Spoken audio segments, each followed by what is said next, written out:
di Hong Kong ya. Siap. Kan kita tuh seringkali nggak, maksudnya gampangin ID ya, gampangin paspor yang kadang-kadang salah di tanggal lahir tuh. Nah, waktu itu saya karena kesalahan di tanggal lahir itu minta imigrasi untuk benerin kan, karena saya kan terima pasportnya dan waktu itu saya, Bapak ini kan nggak sesuai dengan KTP sama sama kakak saya kan. Terus mereka minta 1 juta. Saya bilang, loh bikin paspor aja cuma 350.000, sekarang maksud saya harus bayar 1 juta, sedangkan ini kesalahan imigrasi kan. Imigrasi mana kalau boleh tahu? Ya itu di Wonosobo waktu itu saya pas tahun 2008. Oke, siap. Nah singkat cerita, saya kerja di Hong Kong nih. Saya kerja di Hong Kong. Kan kerja di Hong Kong kan dapat dapat KTP kan. Iya. Dapat KTP, begitu KTP keluar, terus setelah 4 tahun saya pulang ke Indonesia. Saya bikin paspor lagi karena kan udah 4 tahun kan. Itu 5 tahun kan dulu.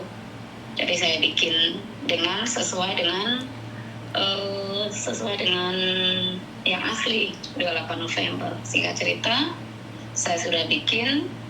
Pikir saya kan meluruskan yang salah kan. Nah, ketika saya pulang ke Hong Kong, di situ saya didapati bahwa paspor saya kan beda tanggal lahir kan. Singkat cerita, di imigrasi saya baru masuk itu, saya langsung ditahan 3 hari, interogasi, sampai akhirnya saya di penjara 8 bulan sih. Nah, itu kan ketika kita masuk penjara kan, kayak saya minta tolong Miss Yuni mungkin bisa ke Lowu ya. Di situ tuh ada ratusan TKW yang kebanyakan mereka yang overstay. Di situ tuh mereka yang mereka butuhkan biasanya odol sih. Karena kan sikat gigi pakai odol kan. Gimana rasanya sih? Siap. Iya, jadi di situ mungkin Miss Yuni bisa cari info untuk bisa masuk ke Lowu dengan untuk sosial, untuk kunjungan untuk wanita-wanita dari Indonesia. Mereka bisa kasih kok. Oke, saya jelaskan ya. Untuk kunjungan ke penjara Lowu itu tidak bisa, kecuali orang yang bersangkutan di dalam penjara meminta sipir untuk mencari saya. Itu pun berdasarkan izin. Ya, kalau gitu mungkin gimana caranya ya? Soalnya saya dulu itu kebetulan saya kan di sana, pas saya di sana itu Miss, jadi saya minta sama orang yang di luar untuk waktu itu yang tahu keadaan saya ada di situ tuh dompet duafa. Nah di situ saya minta sama pihak di Lowu untuk izinkan yang orang-orang dompet duafa itu untuk kunjungi orang-orang Indonesia. Itu dulu waktu itu saya bisa. Iya, berarti kan kamu yang meminta untuk kita masuk. Jadi selain orang dalam meminta, kita nggak bisa masuk, Mbak. Kita nggak bisa.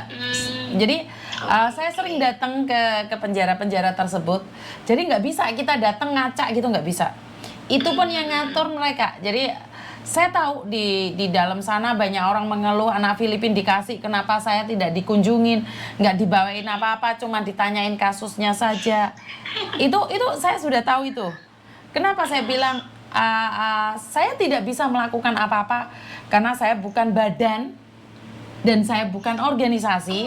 Kalau gitu ini aja Miss, dulu saya kan nomor saya masih ada tuh di sana.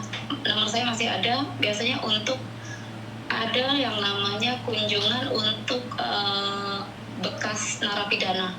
Kalau yang orang-orang Hong Kong nih kan mereka bisa datang lagi tuh untuk mengunjungi teman-teman yang di situ. Mungkin nanti saya cari alamatnya deh, alamat sama untuk bisa permintaan untuk Miss Yuni. Miss Yuni nanti KTP, biasanya mereka kan minta nama asli ya.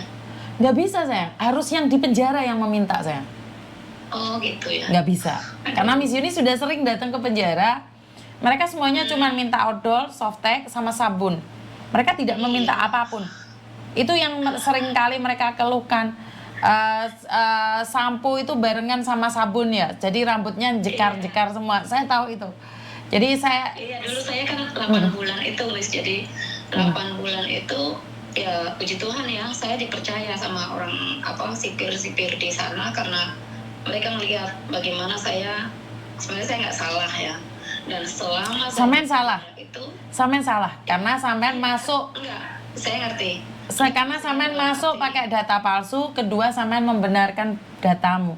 Karena itu di Hong Kong sekarang itu Maksudnya, dalam arti ketika saya dikasih vonis itu saya sama sekali nggak melawan dan di situ saya selalu tersenyum sih. Makanya waktu itu saya dipercaya untuk pokoknya untuk ngurus dapur ya. Jadi yang sipir-sipir itu banyak yang terus banyak dekat lah. Selama 8 bulan saya di sana. Makanya ketika ingat orang-orang yang di penjara itu kalau bisa karena saya blacklist, jadi saya nggak bisa itu kan, nggak bisa datang lagi. Iya. Dari tahun 2014 ya.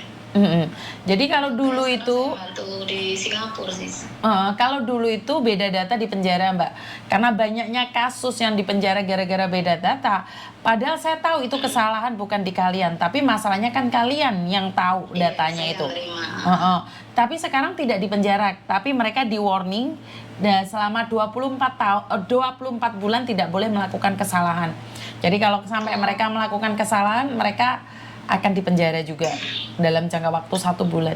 Karena itu mungkin revisi undang-undang di Hong Kong itu sangat membantu ya. Karena memang di awal dulu beta data ketahuan penjara.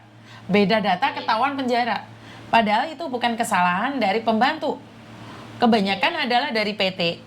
Nah, karena itu buat teman-teman yang datanya sudah beda masuk di Hong Kong, jangan pernah coba-coba untuk mengganti lagi.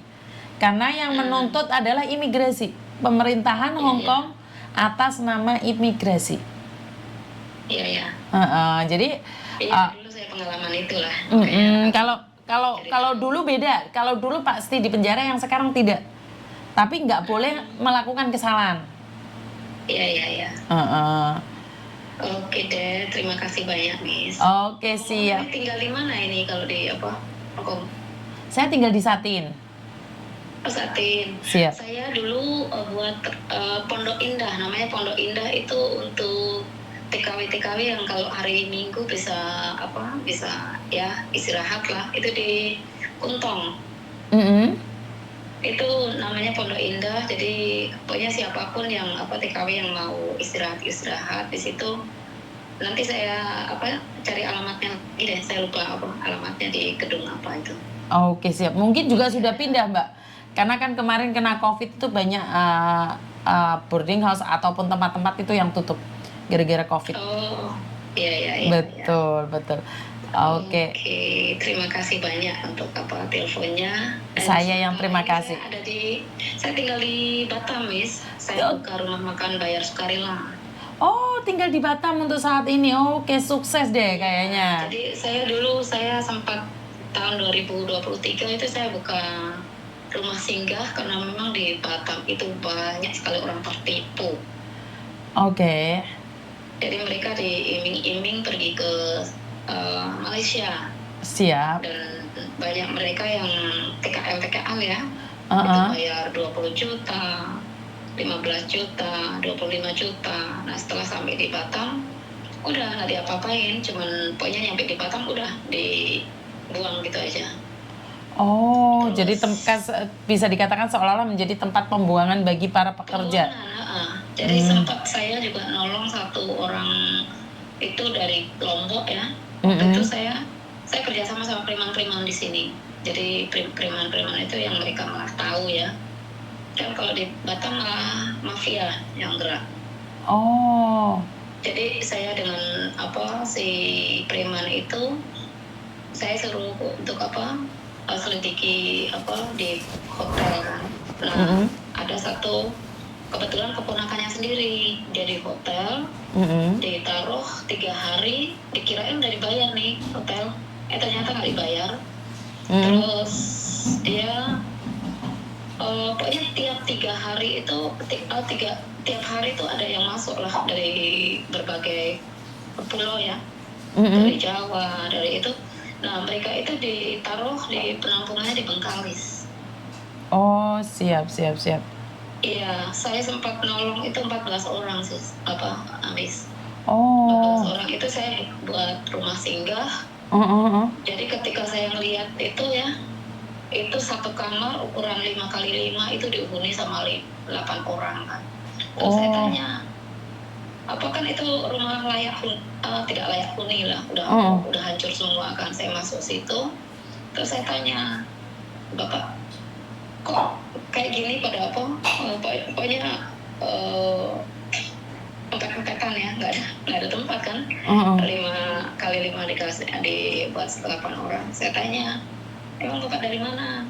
Dari Lombok waktu itu yang saya dapat dari Lombok. Terus habis itu saya ngeliat di kulkas kan kosong, sama sekali nggak ada beras, nggak ada apa-apa kan. Singkat cerita, saya langsung beli ayam waktu itu, saya beli 11 kilo, saya beli 2 karung beras. Saya bilang, Pak, saya pergi ke Jakarta 2 minggu, nanti saya balik lagi. Dan pokoknya ini dikelola, pokoknya untuk paling nggak bisa makan lah. Nah di situ, Miss. Selama bulan Maret 2023 itu saya nampung 14 orang. Dan 8 dari mereka itu pergi ke Malaysia karena terus ada koneksi ya, yang mereka akhirnya bisa kerja.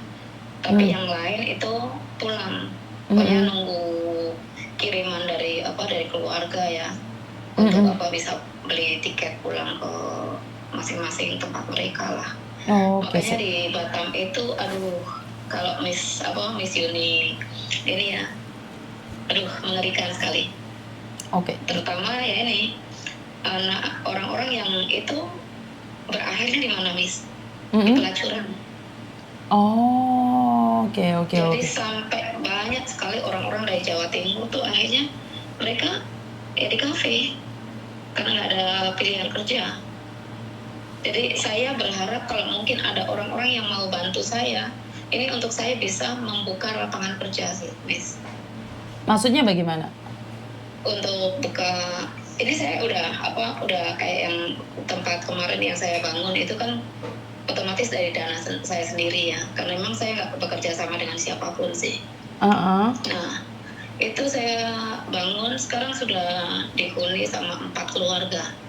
Nah, 4 keluarga